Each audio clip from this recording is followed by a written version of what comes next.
На базе учебно-воспитательного комплекса школы-гимназии номер 62 прошел турнир по таэквондо ВТФ, посвященный Дню защитников Отечества. Организатором соревнований выступили Республиканский центр по спортивно-массовой и оздоровительной работе «Жаштык» и Академии таэквондо ВТФ Кыргызской Республики. В состязаниях приняли участие 120 юных спортсменов из 8 клубов Академии таэквондо, а также представители южного отделения Академии таэквондо из городов Ош и Кызылкия.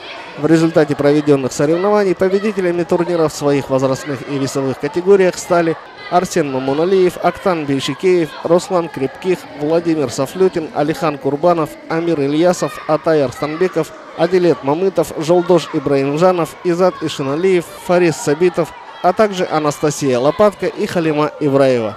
По окончании соревнований заместитель директора РЦС МОР «Жаштык» Талаббек Исраилов вручил корочки кандидатов в мастера спорта Элчебеку Мамасалиеву, Азамату Луиману, Кылычу Раскильдееву, Камиле Мамбетовой, Беку Абдулакимову, Киясу Луисхаку, Эмилю Цой, Амантаю Джумадылову, Илиму Дуйшенову, Илине Хван, Алексею Колчину, Кристине Дементьевой, Касааглы Руслану и Андрею Диденко.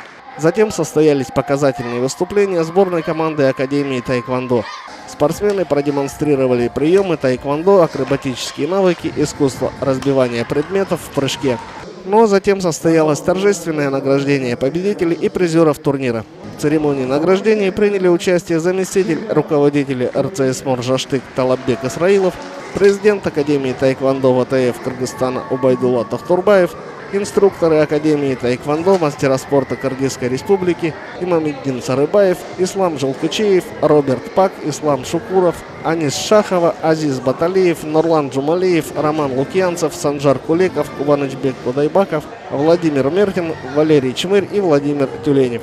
Но в планах у Академии провести открытое международное первенство Академии, а также участие в международном турнире класса А в Казахстане и международном турнире «Олимпийские надежды» в Челябинске.